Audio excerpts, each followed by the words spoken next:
Pô, vamos lá. Abra sua Bíblia comigo. Em Marcos. E essa história eu gosto pra caramba. E eu quero extrair dessa história duas coisas. 2 pontos que eu quero concentrar nessa noite, nessa história, que eu já preguei ela outras vezes, de outras formas, com outras mensagens, mas eu quero hoje extrair desse mesmo texto 2 pontos que acredito eu nunca tenha trabalhado, que é a história do jovem rico em Marcos capítulo 10. Pondo-se Jesus a caminho, no verso 17, correu para ele um homem que, ajoelhando-se, perguntou-lhe: bom mestre, que farei para herdar a vida eterna? E respondeu-lhe Jesus: por que me chamas bom? Ninguém é bom senão um só, que é Deus. Sabes os mandamentos: não adulterarás, não matarás, não furtarás, não dirás falso testemunho, não defraudarás a ninguém, honra teu pai e a tua mãe. E ele respondeu: mestre, tudo isso eu tenho guardado desde a minha mocidade. Jesus, olhando para ele, o amou e disse, e eu gosto dessa parte, o amou e disse: falta-te uma coisa, vai, vende tudo o que tem e dá aos pobres, e terás um tesouro no céu. Então vem e segue-me. Mas ele, contrariado com esta palavra, retirou-se triste, porque possuía muitas propriedades. Amém. Papai, abençoa a tua palavra, Senhor, nessa noite. Que teu Espírito sopre sobre nós e que possamos ouvir a voz, a doce voz do teu Espírito. Fala, Senhor, ao nosso coração. Nós abrimos as nossas vidas a ti. Alcança-nos em nome de Jesus. Amém. Nós temos vivido hoje tempos onde as pessoas, elas têm reclamado, não, reclamado não seria a palavra correta, mas elas têm exposto o anseio do seu coração, falando de que existe um vazio existencial. E esse não é só um privilégio das pessoas lá de fora. Lá fora nós ouvimos as pessoas dizendo algo tipo assim, e não é nenhuma nem duas, são várias, dizendo: sabe que eu já alcancei tudo o que eu gostaria, mas ainda falta algo dentro de mim. O que de fato falta é aquele negócio chamado paz, chamado alegria, felicidade. Aquela busca constante que nós, seres humanos, temos de encontrar a tal da felicidade. E faz parte, é assim, a nossa vida é assim. Nós ansiamos por isso, que tenhamos paz, que o nosso coração esteja em paz, que nós tenhamos felicidade. Então nós estamos nessa busca, desde criança nós estamos buscando esse lugar de paz. E nós às vezes confundimos, quando digo nós, me refiro ao ser humano, nós confundimos esse negócio chamado felicidade com um bocado de coisa que nós gostaríamos de ter e que não temos, de coisas que nós gostaríamos de adquirir e ainda não adquirimos, e aí então passamos uma vida inteira correndo atrás daquilo que nós gostaríamos de ter. E aqueles que já atingiram esse lugar, na maioria das vezes, quando de fato adquiriram tudo que gostariam de ter, eles olham e dizem: ainda assim eu não encontrei um negócio chamado felicidade. Ainda falta algo dentro de mim, ainda existe algo dentro de mim que me deixa um vazio existencial. Como eu falei, isso não é um privilégio só das pessoas lá de fora, ainda que às vezes a gente pensa assim: mas como é que pode aquele cara com aquela casa na praia, aquele apartamento na cidade, aquele negócio, ele ainda se sinta assim, né? Porque na verdade existem algumas coisas que transcendem aquilo que adquirimos para nos deixar feliz. E talvez você já deva ter ido sentar com alguém lá na comunidade, lá na favela, sentado com ele, pobrezinho, com um sofá segurado por tijolos, e você vê aquela casa cheia de alegria, cheia de felicidade, pessoas satisfeitas, pessoas felizes, porque elas compreenderam a vida de uma maneira diferente do que talvez a maioria das pessoas. Mas como eu falava, isso não é um privilégio só das pessoas que estão lá fora, nós vemos muitas delas aqui dentro da igreja sentindo ainda um vazio existencial. E a gente se pergunta: como pode? Porque nós já por muitas vezes evangelizamos dizendo: vem para Jesus e esse vazio que habita dentro de você, ele vai desaparecer. E nós vemos as pessoas vindo para a igreja, nós vemos as pessoas enchendo a igreja atrás de paz, atrás de felicidade, atrás de solução dos seus problemas na família, atrás de solução dos seus problemas em casa, atrás de solução dos seus problemas na empresa. Elas vêm para a igreja, e elas ficam na igreja, elas gostam da igreja, e elas se ambientam na igreja, e elas ali estão. E de repente nós vemos um bocado de gente sentada nos nossos cultos, ainda sentindo um vazio existencial. E a gente se pergunta como isso pode? Como pode acontecer um negócio desse? Como pode que pessoas sentadas num culto, frequentando uma igreja evangélica, ainda sintam esse vazio existencial? E eu não acho outra resposta a não ser de que essas pessoas, elas realmente tiveram um encontro, mas ele não foi com Cristo. Ele pode ter sido com a igreja, ele pode ter sido com as pessoas, ele pode ter sido com o ambiente, ele pode ter sido com a comunidade, ele pode ter sido com tantas coisas, mas não foi com Cristo. Ele se encontrou com amizade, ele se encontrou com pessoas que o acolheram, ele se encontrou com uma mensagem de esperança, mas ele não se encontrou com a verdade, com o verbo vivo, encarnado. Ele não se encontrou com aquele que vive a mensagem, que é a própria mensagem. E nós precisamos olhar para dentro da gente, e nós precisamos caminhar dentro do nosso ser, para tentar esquadrinhar o nosso coração e ver como está esse negócio chamado relacionamento com Deus, de que nós comumente dizemos que o temos, e assumimos como que se de fato fôssemos experientes nesse negócio chamado relacionamento com Deus, mas nós padecemos de coisas que pessoas que estão distantes de Deus igualmente padecem, e aí nós precisamos sim questionar esse negócio chamado relacionamento com Deus. Esse menino, ele chega para Jesus e diz: Jesus, eu quero herdar a vida eterna, o que eu preciso fazer para herdar a vida eterna? E aí Jesus, bom, você tem que fazer algumas coisas, dá uma lista de coisas para ele, ele diz: bom, tudo isso eu faço, o que eu preciso fazer diferente então, para herdar a vida eterna? E aí Jesus dá a resposta com uns olhos de amor àquele menino. Jesus não queria sacanear o menino, Jesus não queria os bens do menino, Jesus não estava preocupado que ia induzi-lo para a teologia da prosperidade, para que se ele desse, ele seria abençoado. Não tinha nada disso. Jesus, na verdade, o amou. Jesus olhou para dentro do coração daquele menino e ele disse: vende tudo que tem e dá aos pobres. E aquele menino vira as costas e ele sai. E a primeira coisa que eu queria questionar ou pensar com você nessa noite, em cima dessa palavra, duas coisas na verdade. E a primeira delas, que manteve esse vazio existencial dentro desse menino, que ele chega para Jesus sabendo que faltava alguma coisa. Ele tinha alcançado tudo, era um menino prodígio, ele era menino jovem e já tinha uma boa grana, ele já estava bem financeiramente, ele já tinha alcançado um certo status social, talvez por herança, não se sabe, mas ele tinha já uma boa condição financeira. E ele então chega para Jesus com esse vazio existencial, buscando algo além daquilo que ele já possuía. E quando Jesus diz para ele: vai e vende tudo que tem e dá aos pobres, ele volta à sua mesma situação.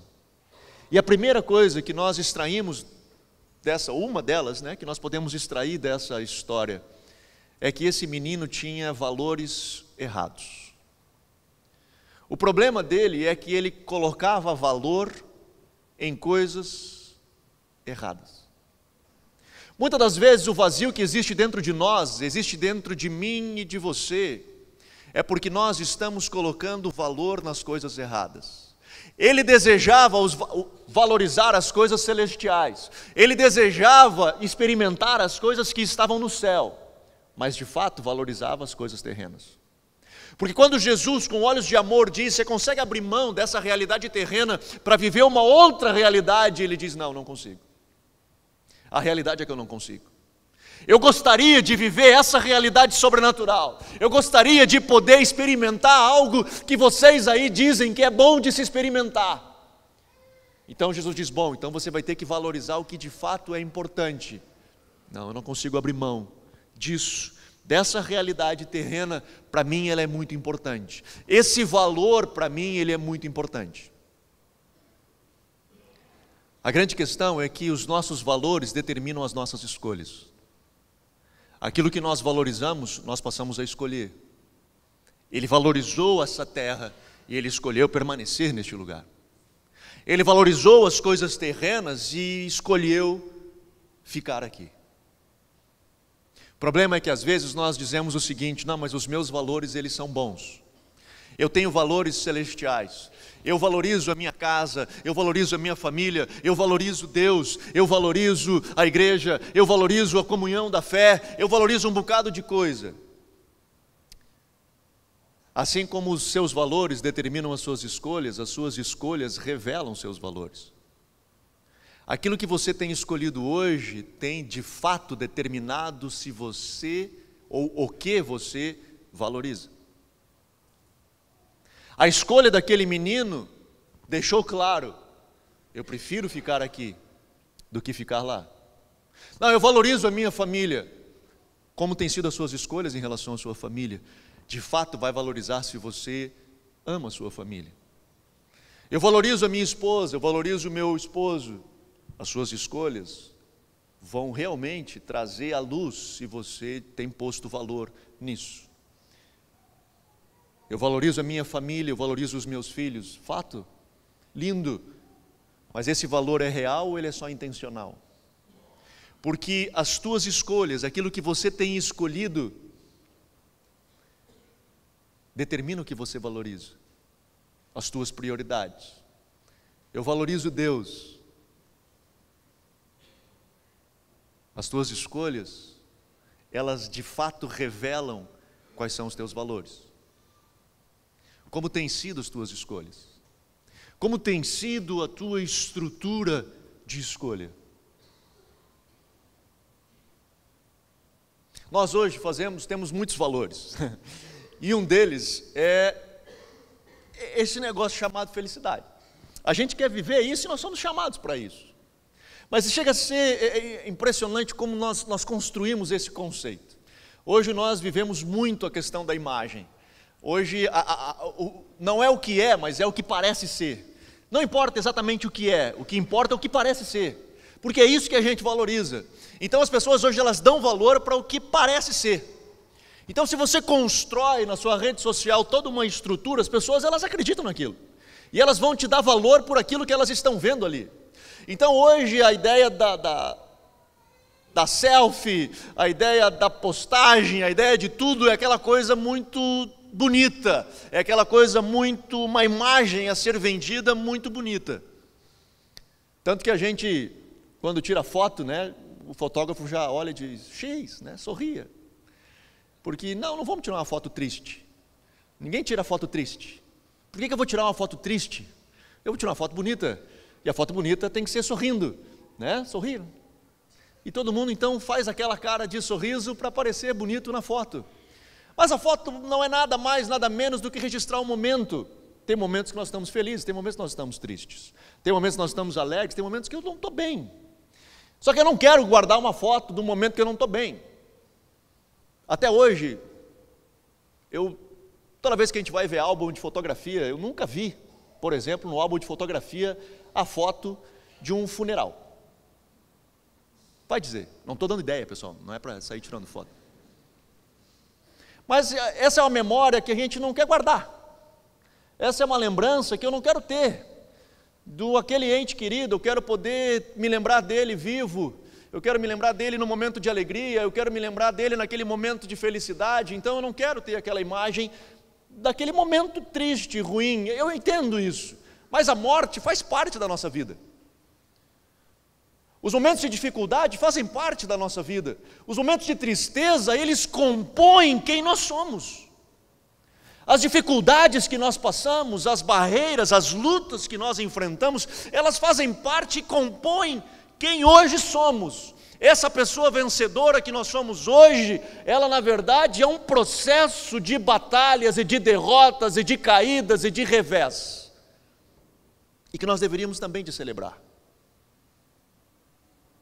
E que nós deveríamos também de reconhecer e dizer, cara, aquele momento de dificuldade que eu passei, ele por mais difícil que foi, ele foi importante na minha história, porque ele forjou o meu caráter, ele forjou quem eu era. Hoje eu posso olhar o mundo de uma maneira diferente. Mas não, a sociedade hoje não me permite mais. De novo, eu não estou fazendo apologia ao sofrimento, eu não estou dizendo agora que eu quero uma igreja toda depressiva, não é isso. Pelo contrário, né? Mas entender que quando a gente só, e esse é o ponto, quando a gente só coloca valor naquilo que aparenta ser bonito, nós vamos viver uma vida fake, nós vamos viver uma vida que não é real, porque a vida real é diferente. E se nós colocamos valor nisso, nessa vida bonita, as nossas escolhas, elas vão ser todas voltadas ao não sofrimento. O que pareceria a esse menino ter que abrir mão de tudo que ele tinha para seguir a Jesus? Como seria no seu status social? Como ele seria visto pelos seus amigos, a roda de amigos, aqueles que estavam na casa dele comendo churrasco toda sexta-feira, agora que ele não tem mais nada? Como ele seria visto? Isso eu não posso abrir mão. Isso para mim, essa imagem, ela é muito importante. Não, eu não posso abrir mão disso. Mas existe um bem maior, que é conhecer a Deus. Existe um bem maior, que é o céu se descortinar sobre você e você entrar dentro das regiões celestiais e conhecer a Deus. Cara, mas é muito arriscado isso, porque eu vou perder muito nesse lugar. Então os meus valores determinam as minhas escolhas. E aí então eu escolho ficar aqui. E essa escolha faz com que aqui dentro habite um vazio existencial. Porque os meus valores não me permitem aventurar em Deus e dizer: ok, Deus, eis-me aqui, faz o que você quiser fazer. Bora, minha vida está aqui nas tuas mãos.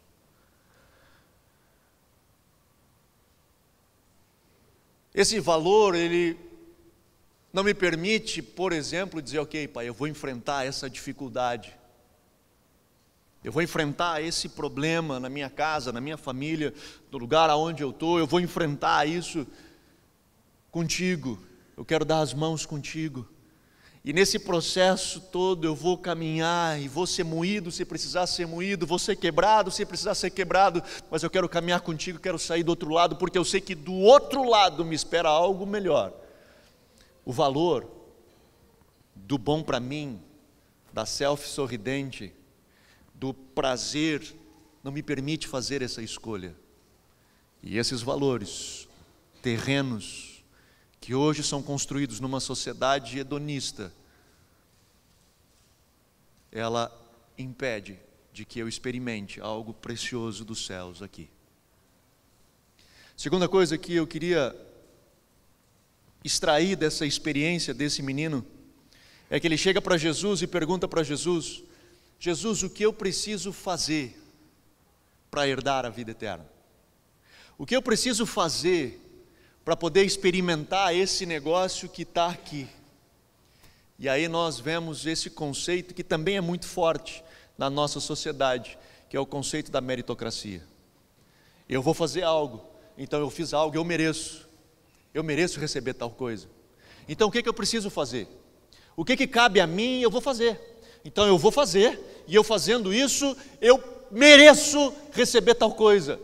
Não é justo que eu esteja passando o que eu estou passando, porque afinal eu sou uma pessoa boa. Afinal eu sou uma pessoa que faço as coisas corretas. Afinal eu sou uma pessoa que busco agir de forma correta, portanto não é justo que eu esteja vivendo o que eu estou vivendo.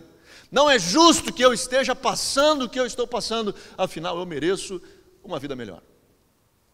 E aí nós olhamos para as pessoas que estão perto da gente e dizem assim: olha aquele safado, cara. O cara é safado. O cara é trambiqueiro, pilantra. E hoje está financeiramente melhor que eu. Não é justo. A gente tem aquele negócio, aquele sentimento interno de dizer: Senhor Jesus, estende a tua mão e estabelece a tua justiça.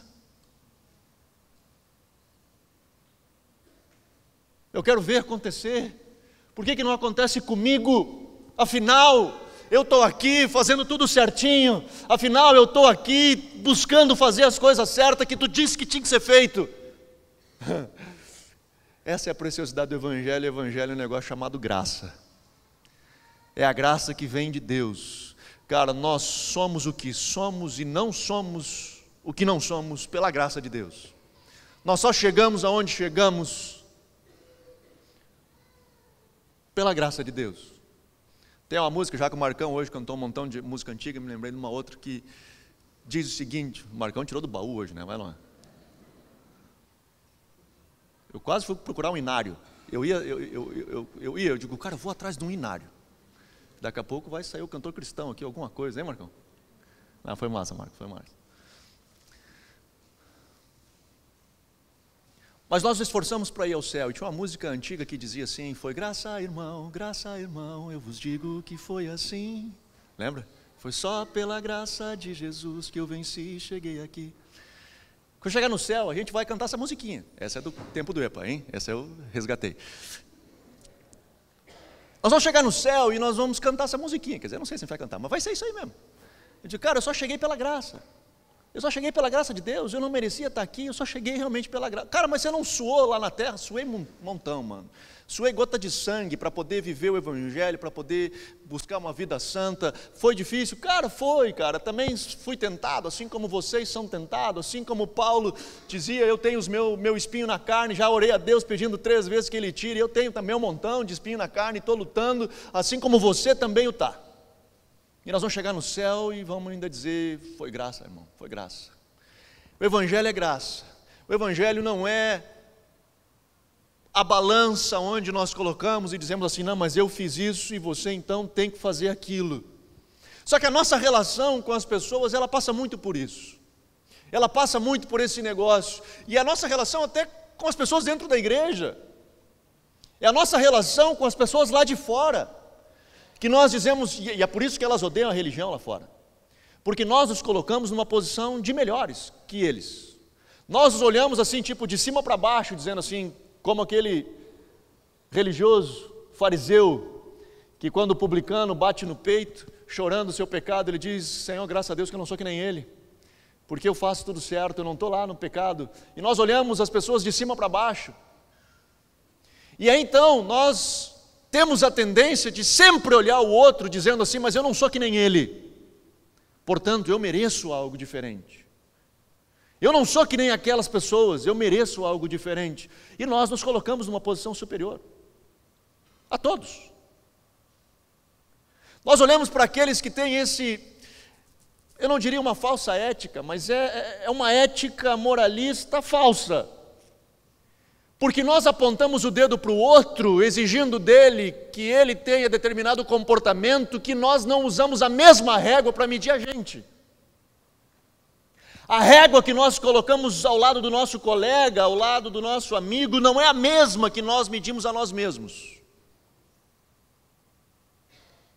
E isso tem um nome, chama-se hipocrisia.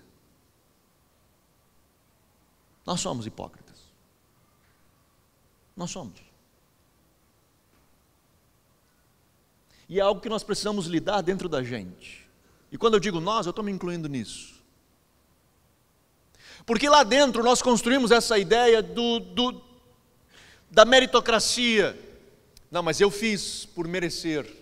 Então eu mereço, eu tenho direito a receber determinada coisa, eu tenho direito de chegar a determinado lugar, eu tenho direito de que o Senhor, papai, vem, estende a tua mão, me abençoa, faz alguma coisa, porque afinal eu estou dedicando a minha vida a determinada atividade, eu estou me consumindo para o teu reino, tu tem que fazer alguma coisa.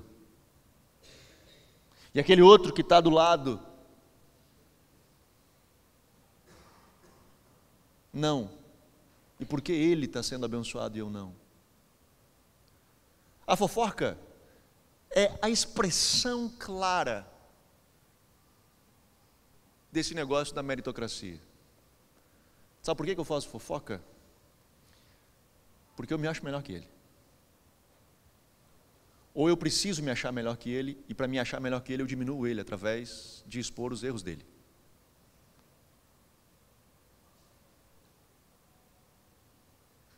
eu preciso me afirmar. Então eu arrebento com ele, expondo as fraquezas dele. Mas eu não faço a mesma coisa comigo. Eu não exponho as minhas fraquezas. Eu não tiro uma selfie no meio de um pecado. Eu não exponho nas redes sociais as minhas mazelas, os meus fracassos. Mas eu critico o fracasso do cara que fez lá na China. Eu queimo ele na rede social. Porque eu estou olhando de cima para baixo. Eu estou me achando alguma coisa, cara. Isso revela a essência do ser humano, que era nesse menino. É a essência dele, do ser humano. O que eu preciso fazer? A meritocracia faz parte da essência. Só que enquanto nós continuarmos olhando isso, nós continuaremos com um vazio existencial aqui dentro. Enquanto nós estivermos olhando para dentro do chamado Evangelho e querendo receber do Evangelho a partir desses valores e desses posicionamentos, nós vamos continuar com um vazio existencial. Porque eu vou me encontrar com pessoas, eu vou me encontrar com a igreja, eu vou me encontrar até com o Evangelho, mas eu não vou me encontrar com Cristo. Porque o Cristo é o Cristo da graça, é o Cristo que me apresenta o Evangelho da graça, é o Cristo que me acolhe nas minhas mazelas, é aquele que me chama e diz: cara, eu vou te usar a despeito dos teus problemas. Com isso não está dizendo que ele concorda com os nossos problemas e com as nossas fraquezas.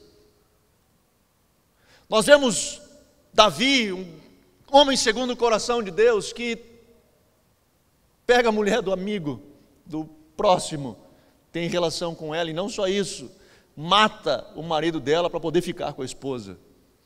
Nós vemos Abraão mentindo de que que a esposa dele era irmã dele, para que ele não sofresse. Então, você diz que é minha irmã, não me diz que é minha esposa, porque você é muito bonita, o rei vai querer ficar contigo e ele vai me matar. Nós vemos Isaac, o filho dele, fazendo a mesma coisa. Nós vemos a terceira geração, Jacó, sendo enganador. Nós vemos Pedro negando Jesus, nós vemos Paulo com os seus espinhos na carne, nós vemos tantos homens de Deus com as suas fraquezas expostas na Bíblia, assim como eu e você temos as nossas. Assim como eu e você temos as nossas mazelas. Sabe qual é o problema? Não é tê-las, é não reconhecê-las. É quando nós não reconhecemos, é quando nós achamos que não, eu não, ele tem, eu não. Isso se chama hipocrisia. Por que Deus usou Davi? Por que Deus usou Abraão? Davi era o cara que batia no peito e dizia: Senhor, errei, me perdoa, eu sou podre, só me te peço uma coisa, não retires de mim o teu espírito. Quando Pedro nega Jesus 3 vezes, ele é constrangido pelo amor de Deus e vai chorar desesperadamente, compulsivamente num canto, dizendo: o que eu fiz?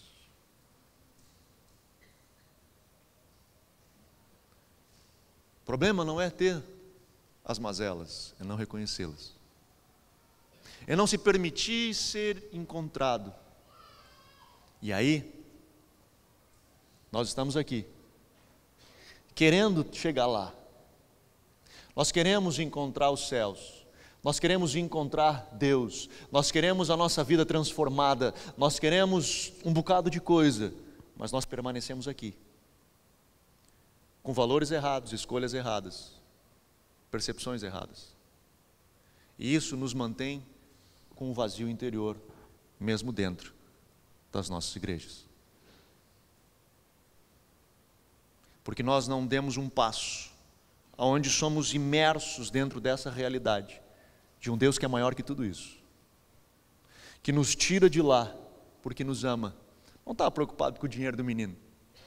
O texto de Marcos diz que Jesus o olhou e o amou. Meu irmão, eu não posso afirmar isso, não tenho nem como afirmar isso. Se eu afirmar seria uma heresia, mas me parece que se esse menino tivesse dito: bora, Jesus está aqui, tudo é teu, É capaz de Jesus dizer, não, pode ficar, mano, eu não queria, eu só queria o teu coração. Assim como fez com Abraão. Não sei, no Novo Testamento ele ficava com tudo, mas depois da igreja primitiva, mas naquele momento ali, Jesus estava atrás do coração dele. Jesus queria o coração daquele menino. Porque nem outra experiência Jesus disse, vende tudo o que tem e dá aos pobres e me segue. Nenhuma outra ele fez isso. Todas as vezes que ele chegou, abordou as pessoas, ele os abordou com amor.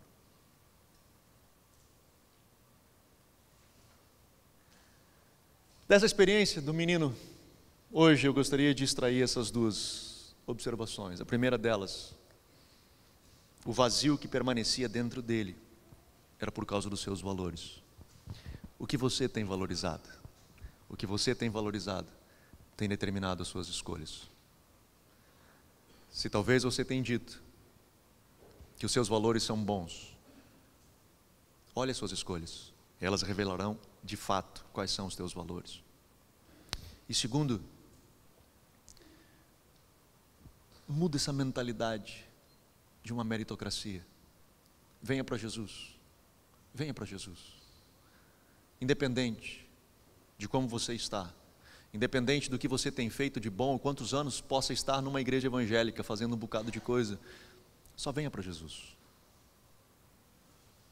E creia na graça, confie na graça de um Deus que te ama, com favor imerecido,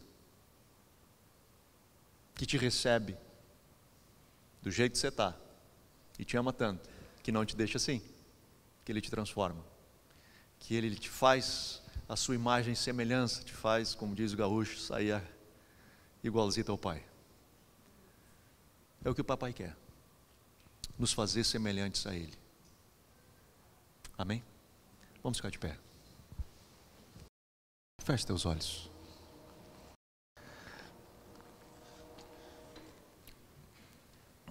Se coloque diante do Papai. E talvez o seu coração está apertado hoje.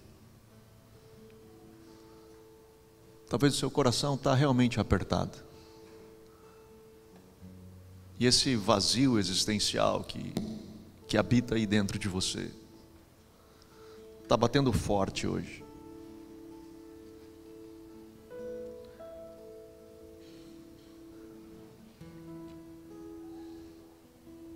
Eu quero encorajar você a se permitir ser encontrado por Ele, se permitir ser abraçado por Ele.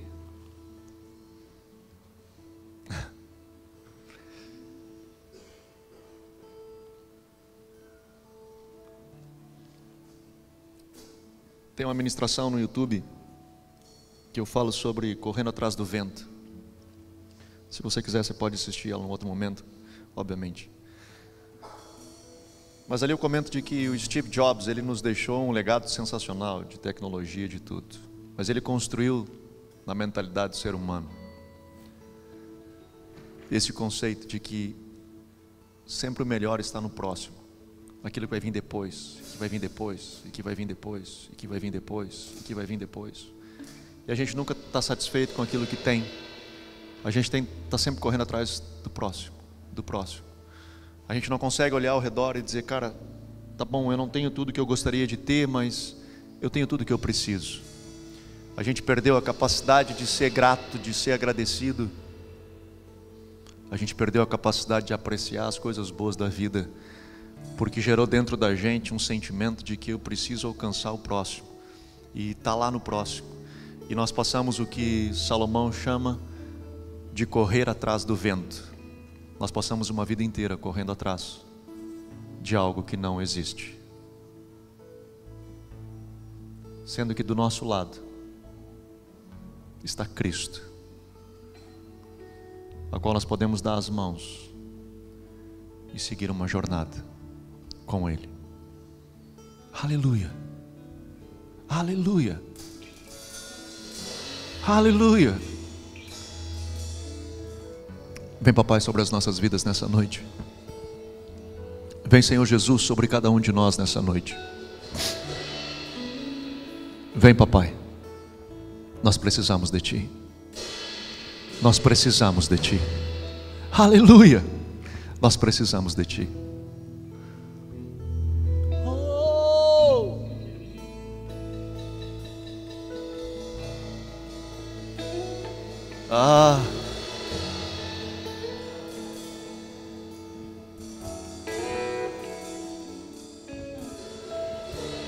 Ele é Emanuel. Ele é o Deus que vem ao nosso encontro e está conosco.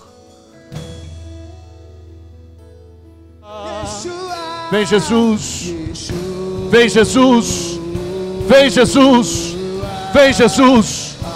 Senhor, nessa noite nós escolhemos por Ti, nós escolhemos, Senhor, por Ti, escolhemos, Senhor, a Ti. Vem Jesus, vem Jesus.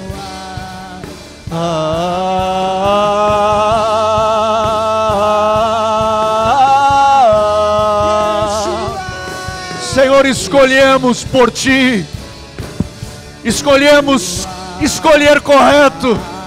Senhor, nessa noite valorizamos, Senhor, a Tua presença. Nessa noite, Senhor, colocamos valor naquilo que de fato tem valor. Levantamos os nossos olhos a Ti. Aleluia!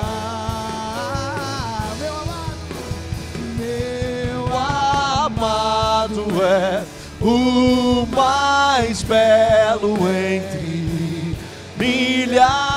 Senhor Jesus, nós precisamos de Ti. Ajuda-nos, Senhor, a fazermos escolhas certas.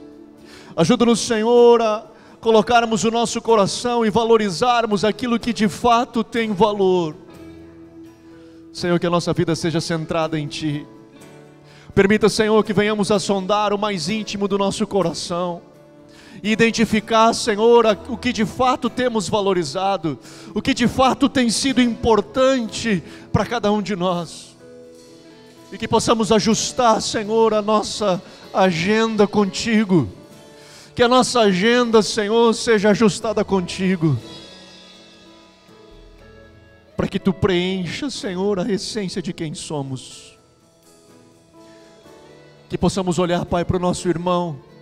Que possamos olhar, Senhor, para aqueles que ao nosso redor estão, com os mesmos olhos de Cristo. Assim como Paulo diz que não venhamos a considerar ninguém como maior do que o outro, mas como irmãos em um processo, em uma caminhada.